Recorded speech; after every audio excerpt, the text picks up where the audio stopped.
অন্তর্বর্তী সরকারের স্বাস্থ্যসেবা সংস্কারের জন্য বিএনপির প্রস্তাবনা জানাতেই গুলশান দলের চেয়ারপারসনের রাজনৈতিক কার্যালয়ে এই সংবাদ সম্মেলন। এতে অংশ নিয়ে বিএনপির স্থায়ী কমিটির সদস্য খন্দকার মোশাররফ হোসেন বলেন, বিএনপির ৩১ দফায় সার্বজনীন স্বাস্থ্যসেবা নিশ্চিতের প্রস্তাবনা রয়েছে।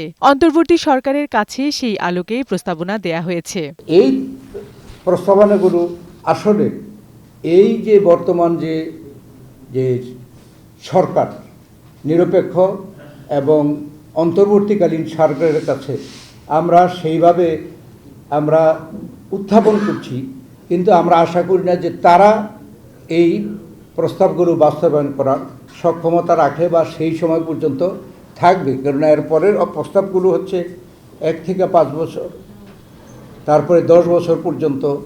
এই পর্যন্ত একটি অন্তর্বর্তীকালীন সরকার তো থাকতে পারে না। বিগত সরকার পার্শ্ববর্তী দেশ এবং দলের কিছু ব্যক্তিকে সুবিধা দিতেই দেশের স্বাস্থ্য ব্যবস্থাকে ধ্বংস করে দিয়েছে বলেও অভিযোগ করেন খন্দকার মোশাররফ হোসেন। প্রশাসনিক দুর্বৃত্তায়নের মাধ্যমে রাষ্ট্রের আর্থিক ক্ষতি সাধনের সাথে স্বাস্থ্য ব্যবস্থাকে দলীয়করণের আবরণে আচ্ছাদিত করা হয়েছে।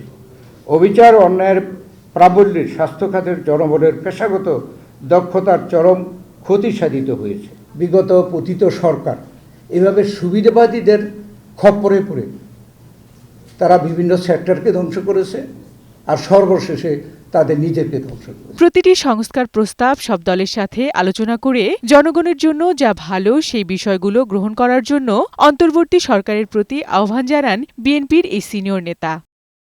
বিউটি সমাদ্দার, বৈশাখী সংবাদ, ঢাকা।